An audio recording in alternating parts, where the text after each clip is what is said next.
Shalom, selamat pagi sahabat Petra yang terkasih di dalam Tuhan kita Yesus Kristus. Sudahkah Anda mengasihi orang lain hari ini? Pada embun pagi hari ini tanggal 28 November tahun 2022, kita bersama-sama akan membuka hati kita dengan sapaan sabda Tuhan bersama saya, Pendeta Hendra Kurniawan dari GKJ Mergangsan. Adapun judul renungan kita pada hari ini adalah perlawanan dan dukungan, di mana firman Tuhan diambil dari kitab Esra pasal 5 ayatnya yang kedua. Sebelum kita bersama-sama menerima firman Tuhan, mari kita menyiapkan hati terlebih dahulu, kita berdoa. Tuhan Bapa Surgawi, kami sungguh bersyukur bila mana pada kesempatan kali ini Engkau boleh membangunkan kami dengan tubuh yang sehat. Semalam kami boleh beristirahat dan kami meyakini bahwa ketika kami membuka mata kami, itu merupakan berkat Tuhan yang mengalir dalam kehidupan kami. Dan kami bersyukur bila mana pada saat ini ketika Tuhan menyertai kami dan kami bangun di pagi hari, itu menunjukkan tentang cinta kasih Tuhan, di mana Tuhan memberikan kesempatan untuk kami agar kami dapat melakukan pekerjaan-Mu. Oleh karena itu pada kesempatan kali ini Tuhan, sebelum kami mengawali aktivitas kami di pagi hari sampai malam hari, bersama-sama sahabat Petra, kami hendak untuk menerima firman Tuhan. Roh-Mu yang kudus kiranya memberkati, sehingga setiap firman yang boleh kami terima dan kami dengarkan di pagi hari ini dapat menjadikan dasar untuk kami melangkah. Berfirmanlah ya Allah, kami siap mendengarkan, hanya di dalam Tuhan kita Yesus Kristus kami berdoa. Amin. Bapak, Ibu, dan saudara-saudara yang terkasih di dalam Tuhan kita Yesus Kristus, terlebih khusus untuk para sahabat Petra yang saya kasihi, firman Tuhan yang kita terima pada kesempatan kali ini diambil dari Esra 5 ayat 2 yang mengatakan demikian. Pada waktu itu, mulailah Zerubabel bin Shealtiel dan Yosua bin Yosadak membangun rumah Allah yang ada di Yerusalem. Mereka didampingi dan dibantu oleh nabi-nabi Allah. Demikian firman Tuhan. Bapak, Ibu, dan saudara-saudara yang terkasih, tema renungan pagi hari ini adalah perlawanan dan dukungan. Tentu, jika kita berbicara mengenai tema itu, yang namanya perlawanan dan dukungan, itu pasti sering kita rasakan, kita alami dalam kehidupan hari-hari. Pro dan kontra, tentu itu juga merupakan sebuah bagian yang tidak dapat terpisahkan dalam kehidupan manusia. Ya, kalau kita berbicara mengenai dukungan, itu berbicara mengenai pro. Dan biasanya ketika kita melakukan sesuatu atau dalam mengambil sesuatu, tentu ada orang-orang yang pro. Tetapi di balik itu, tentu juga ada orang-orang yang kontra. Orang-orang yang tidak setuju, orang-orang yang boleh dikatakan melakukan perlawanan. Dan salah satu faktornya adalah karena ketidakcocokan persepsi. Hal itu menjadi semakin sangat jelas jikalau kita hidup di lingkungan instansi ataupun lingkungan pekerjaan. Biasanya yang namanya dukungan dan perlawanan itu pasti muncul. Misalkan, kalau kita berbicara mengenai instansi tertentu, biasanya hal itu terjadi ketika ada seorang pimpinan yang mengambil sebuah keputusan. Dan rupanya keputusan itu tidak sepenuhnya didukung oleh karyawannya. Sehingga banyak karyawan yang menolak melakukan perlawanan karena dianggap keputusan itu tidak akan membawa kesejahteraan untuk karyawan. Keputusan itu mungkin dianggap terlalu mementingkan perusahaan tanpa melihat hak-hak dari karyawan tersebut. Sehingga yang terjadi adalah banyak yang protes, banyak yang kontra, banyak yang melakukan perlawanan.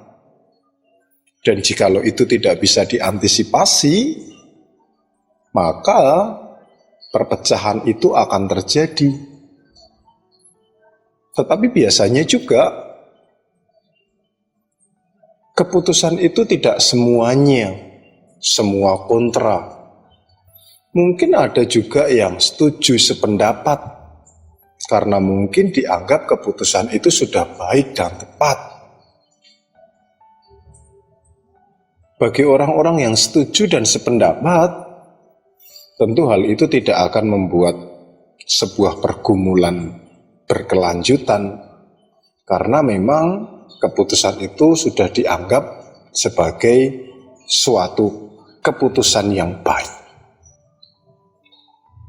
Contoh lain, biasanya ketika tanggal 1 Mei itu ada hari buruh. Banyak tuntutan para buruh yang menghendaki agar mereka naik gaji. Itu juga merupakan sebuah perlawanan. Apalagi jikalau kemudian kita berbicara mengenai keputusan kebijakan yang dibuat oleh pemerintah. Tentu hal itu sangat besar sekali. Dinamika, gejolak yang muncul karena kebijakan-kebijakan pemerintah. Dalam lingkup keluarga kecil kita pun juga terkadang demikian. Ketika kita mencoba untuk membangun rumah tangga, terkadang keputusan atau langkah yang kita ambil menuai pro dan kontra. Ada yang setuju, tetapi juga ada yang tidak setuju dengan berbagai macam bentuk alasan.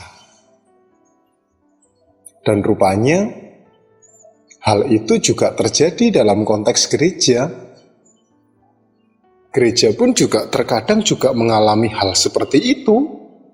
Dan bahkan bukan hanya terkadang, sering malah ketika gereja hendak memutuskan apapun, tentunya itu akan menuai sebuah pro dan kontra. Contohnya, ketika awal-awal pandemi, gereja hendak melakukan ibadah live streaming, itu saja pasti menuai pro dan kontra. Banyak orang yang setuju, mendukung, tetapi juga banyak orang yang menolak, melawan.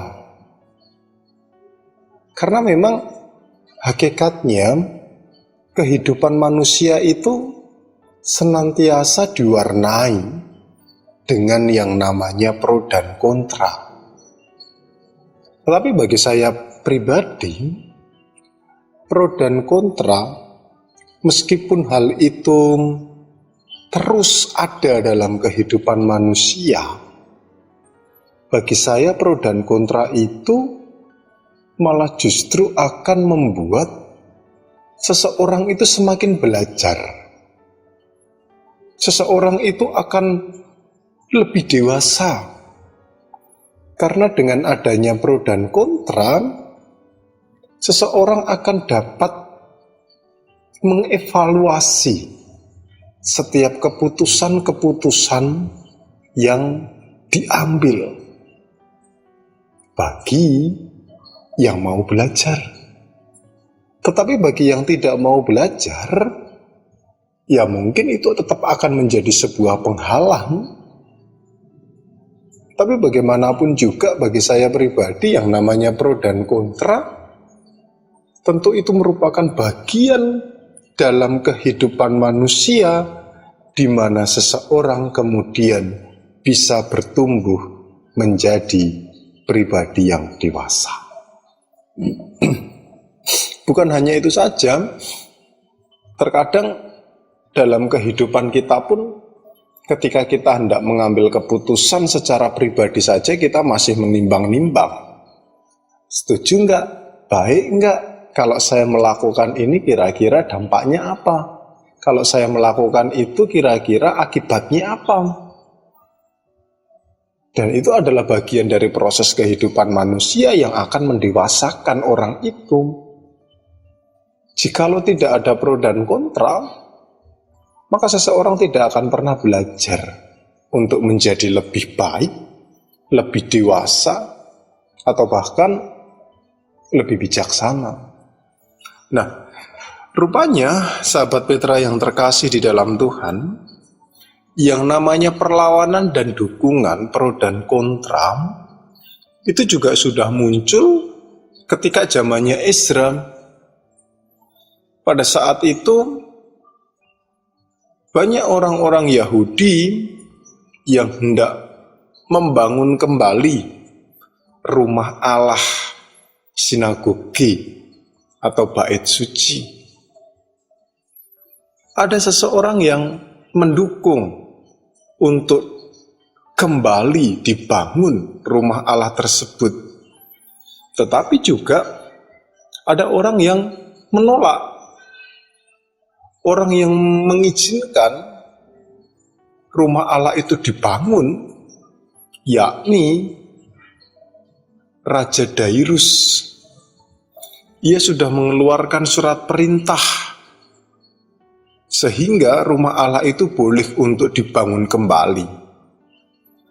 Dan melalui Zerubabel, termasuk juga Yesua, dan dibantu oleh nabi Allah yang lain, mereka membangun bait Allah itu. Tetapi rupanya apa yang mereka lakukan itu tidak semua disetujui, karena ada beberapa orang yang pada saat itu menolak untuk rumah Allah kembali dibangun. Dan beberapa orang yang menolak, salah satunya adalah bupati daerah sebelah barat Sungai Efrat, yakni Tatnai, termasuk juga bersama-sama dengan Setar, Busnai, dan rekan-rekan mereka. Itu dapat kita lihat di ayat yang ketiga. Mereka menolak dibangunnya kembali bait Allah. Dan tentunya jika kita bertanya, mengapa alasan orang-orang itu menolak dibangunnya kembali bait Allah? Ya, banyak sekali faktor alasannya. Mungkin mereka tidak ingin melihat orang-orang Yahudi itu kembali menyembah kepada Allahnya, ataupun karena faktor lain. Dan zaman sekarang pun juga sebenarnya kurang lebih sama. Coba kita melihat kembali di lingkungan kita. Ketika seseorang hendak membangun gereja saja, dipersulit. Banyak orang yang kemudian tidak menerima. Banyak orang yang menolak. Dan bahkan terkadang ada oknum-oknum tertentu yang datang secara langsung dengan melakukan sikap anarkis, mencoba untuk menghentikan pembangunan gereja-gereja. Itu realitanya. Dan hal itu pun sebenarnya juga sudah terjadi pada zaman-zaman Ezra. Ketika seseorang itu hendak melakukan pembangunan bait Allah, ada penolakan-penolakan yang muncul. Tetapi juga ada orang-orang yang mendukung. Bapak, Ibu, dan saudara-saudara yang terkasih di dalam Tuhan kita Yesus Kristus. Artinya dari sini kita dapat melihat bahwa segala sesuatu yang diputuskan memang akan berakibat pro dan kontra. Tetapi kembali lagi kepada kebijaksanaan, kedewasaan.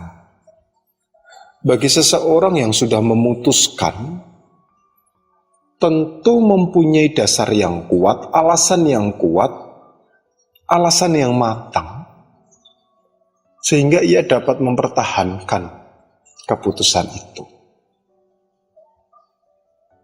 Dan ketika memang keputusan itu salah, memang perlu untuk dievaluasi kembali. Ketika kita membaca di kitab Ezra ini, kita pun juga kembali diperlihatkan gimana pada saat itu proses pembangunan bait Allah itu akhirnya juga bisa terselesaikan. Pembangunan rumah Allah itu kemudian dimulai pada tahun 520 sebelum Masehi dan selesai pada tahun 515 sebelum Masehi. Artinya dalam proses pembangunan itu memerlukan waktu kurang lebih 5 tahun. Tetapi karena pada saat itu memang Tuhan menyertai, maka itulah yang terjadi. Lalu pertanyaannya adalah, apa yang dapat kita pelajari dari perikop kita saat ini? Pertama, yang namanya sebuah keputusan pasti menuai pro dan kontra. Tetapi yang perlu kita lihat bersama adalah andalkan Tuhan dalam setiap pengambilan keputusan. Pada masa Ezra, ketika Zerubabel dan Yesua ditugasi untuk membangun Bait Allah, mereka mengandalkan Tuhan, sehingga ada campur tangan Tuhan di dalamnya. Dan akhirnya, rumah Allah itu bisa dibangun dan bisa diselesaikan. Lalu yang kedua, yang bisa kita petik dari sini adalah perlu perencanaan yang matang. Dan saya pikir sebelum Zerubabel dan Yesua dia hendak memulai kembali membangun Bait Allah, sudah ada perencanaan yang matang yang dilakukan oleh mereka. Perencanaan yang matang itu berbicara mengenai surat izin pembangunan yang disetujui oleh Raja Dairus. Dan itu perlu untuk kita lihat juga bersama, bahwa di dalam setiap pengambilan keputusan atau perencanaan harus ada rencana yang matang. Sehingga apa yang kita lakukan itu lebih terarah, mengurangi resiko negatif dengan adanya perencanaan yang matang itu. Nah, Bapak, Ibu, dan saudara-saudara yang terkasih di dalam Tuhan, dari sini mari kita bersama-sama juga melihat kembali. Saya dan juga Bapak, Ibu, saudara, sahabat Petra sekalian pasti mengalami hal yang kurang lebih sama. Tetapi paling tidak, ketika kita mulai mengambil keputusan dan merencanakan sesuatu, dua hal yang tadi saya sebutkan. Pertama, mengandalkan Tuhan, dan yang kedua, merencanakan itu dengan matang, perlu untuk kita lihat bersama. Karena dengan hal itulah, setiap pengambilan keputusan yang kita lakukan, itu akan diberkati Tuhan. Dan hasilnya akan jauh lebih baik ketimbang seseorang yang melangkah tanpa ada perencanaan. Mulailah dari keluarga kecil, di mana setiap keputusan yang diambil di tengah keluarga kecil itu mencoba untuk melibatkan Tuhan di dalamnya. Lalu yang kedua, rencanakan itu dengan sebaik-baiknya. Karena dengan demikian, keluarga kita akan merasakan rancangan Tuhan dinyatakan. Setelah keluarga, kita bisa belajar di lingkup yang lebih luas, pekerjaan kita, ataupun di setiap aktivitas kita. Karena hanya dengan mengandalkan Tuhan dan merencanakan sesuatu dengan matang, meskipun di dalamnya terdapat pro dan kontra, meskipun di dalamnya terjadi perlawanan dan dukungan, kita pasti akan dapat menemukan keputusan yang tepat untuk semuanya. Selamat menghayati setiap campur tangan Tuhan dan proses penyusunan rancangan dengan matang. Mari kita memulai hari kita dengan hal itu, agar kehidupan kita senantiasa diberkati oleh Tuhan. Mari kita berdoa. Terima kasih Tuhan, kami menyadari bahwa di dalam setiap kami melangkah, mengambil keputusan, pasti ada pro dan kontra. Tetapi ketika kami mengandalkan Engkau dan merencanakan sesuatu itu dengan baik, maka setiap keputusan yang kami ambil itu akan berkenan bagi Engkau. Berkati sahabat-sahabat Petra, biarlah dalam menjalani aktivitas hari ini, semua dapat Tuhan sertai. Terima kasih atas firman-Mu, dan biarlah firman itu benar-benar dapat kami hayati, dapat kami resapi, sehingga kami senantiasa hidup di dalam berkat dan kasih Tuhan. Sebentar kami akan memulai aktivitas kami. Tuhan berkati dan sertai, agar setiap jalan yang kami lalui hanyalah seturut dengan kehendak-Mu. Terpujilah nama-Mu Tuhan kekal sampai selamanya. Hanya di dalam nama Tuhan Yesus Kristus kami berdoa dan bersyukur. Amin. Bapak, Ibu, dan sahabat Petra yang terkasih di dalam Tuhan kita Yesus Kristus, demikianlah embun pagi hari ini. Kiranya sabda Tuhan memberi hikmat, kekuatan, penghiburan bagi kita sekalian untuk melakukan aktivitas sepanjang hari ini. Tetap semangat, tetap andalkan Tuhan, tetap rencanakan segala sesuatu dengan matang, dan yakinlah Anda akan berhasil. Selamat beraktivitas. Kembali lagi bersama saya, Pendeta Hendra Kurniawan dari GKJ Mergangsan. Mohon pamit, kiranya sahabat Petra senantiasa mengasihi orang lain hari ini. Selamat pagi dan shalom. Tuhan Yesus memberkati kita sekalian.